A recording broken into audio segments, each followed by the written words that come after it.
안녕하세요. 반갑습니다. AP투자연구소입니다. 11월 6일 오늘 마감 증시 같이 한번 살펴보도록 할 텐데요.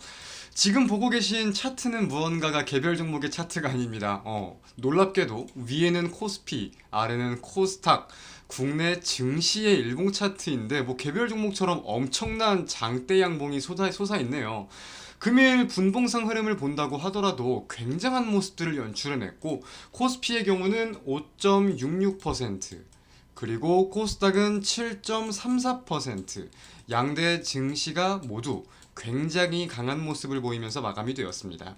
물론 우리가 함께 생각을 할 수 있는 내용들이 이제 미국 증시가 지금 상승을 하고 있는 내용, 뭐 세부적으로는 고용 보고서가 둔화되는 내용이 나왔다거나 이제 연관되어서 금리 동결에 대한 가능성이 점차 확대되고 있다거나 이런 내용들을 가지고 전 세계적으로 이 위험 자산에 대한 선호 심리가 올라가는 것도 맞겠죠. 자, 근데 오늘 국내 증시 어떤 포인트가 있었죠?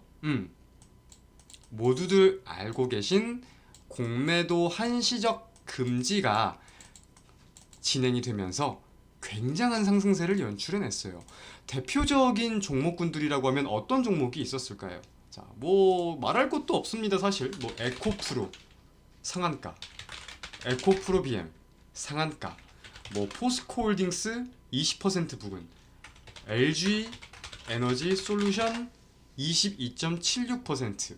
LG 에너지 솔루션은 시가총액이 100조가 넘어가는 기업이에요. 그런 종목이 20% 이상 상승세를 보였다는 건 말 다 한 겁니다. 여기에 대해서 상승 동력이라고 하면 공매도와 어떻게 연관을 지을 수 있죠?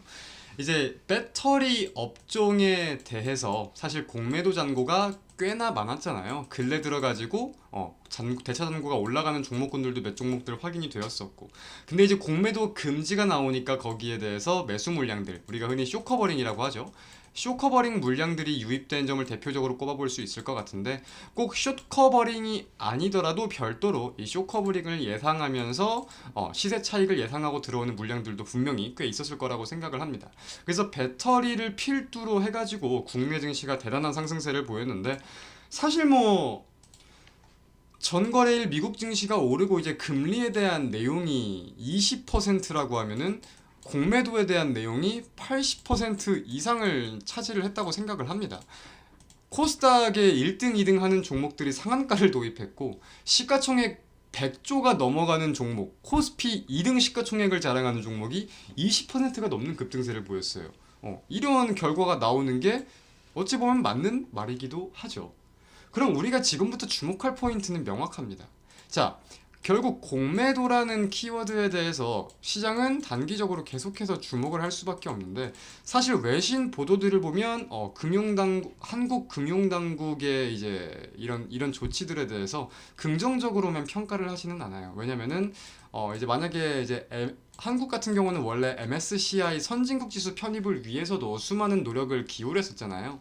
그렇기 위해서 사실 뭐 선진국들이라고 하면 공매도가 없는 나라들은 없으니까 오히려 금융시장의 활성화를 위해서 공매도 조치는 이어져야 된다는 기조가 세계적인 기조니까 그런 부분들에 대해서도 그렇고 다양한 내용들이 있는데, 한국이 금지를 한 거에 대해서 자, 공매도의 대표적인 주체라고 하면 우리는 외국인을 꼽을 수 있을 겁니다. 이게 뭐 좋은 방향이던 시세 차익만을 노리는 불법적인 요소들이 들어가는 안 좋은 방향이던 외국인은 공매도를 목적으로 국내 증시에 유입하는 자금들도 분명히 꽤나 있을 거란 말이죠. 대차잔고가 그거를 증명을 하고요.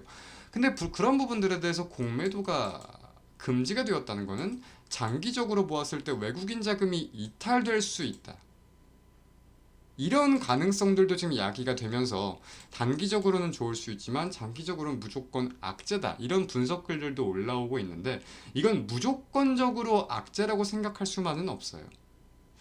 자, 결국 이제 코로나 장세 때를 보면은 시장의 주요 상승 동력이 유동성이 많이 풀렸다는 내용이고, 두 번째가 공매도가 한시적으로 금지되었다는 내용이었습니다.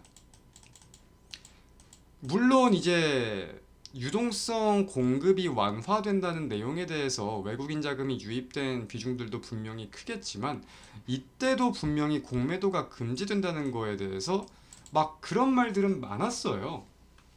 이제 외국인 자금이 이탈할 거고 국내 증시의 상승세는 끝났다. 이런 분석글들도 분명 있기는 있었단 말이죠. 근데 그렇다고 시장이 안 오른 건 아니란 말이에요. 그래서 우리가 무조건적으로 이런 구조고 이렇게 되니까 악재다 이렇게 생각을 할 게 아니라 꾸준히 해당 부분들에 대해서 외국인 투자 심리가 어떤지, 외국인이 어떤 업종에 가장 관심을 보이는지는 분명 꾸준히 주목할 필요가 있습니다. 결국 개인 외국인 기관을 따져보면 국내 증시의 가장 큰 변동성을 기여하는 포지션은 외국인 투자자잖아요. 그렇죠? 그래서 그런 부분들에 대해서 우리가 분명 인지를 해볼 필요가 좀 있을 것 같고요. 뭐 이제 환율이 떨어지면은 투자 환경이 우호적이라 외국인이 매수를 한다. 환율이 오르면 부정적으로 변해서 매도를 한다. 이런 가장 기본적인 논리가 있잖아요. 전반적으로 들어맞지만 꼭 환율이 떨어진다고 외국인이 매수하고 환율이 오른다고 외국인이 매도하고 이거는 아니잖아요. 이런 것처럼 주식시장은 논리적으로, 이성적으로만 우리가 전망할 수 없는 일들이 분명히 있습니다. 그렇기 때문에 향후 전망에 대해서는 예측을 하는 것도 중요하겠지만 앞으로 추이를 꾸준히 지켜보면서 추세를 확인하자라는 말씀드리면서 영상 마치도록 하겠습니다. 시청해주신 여러분 대단히 감사드립니다.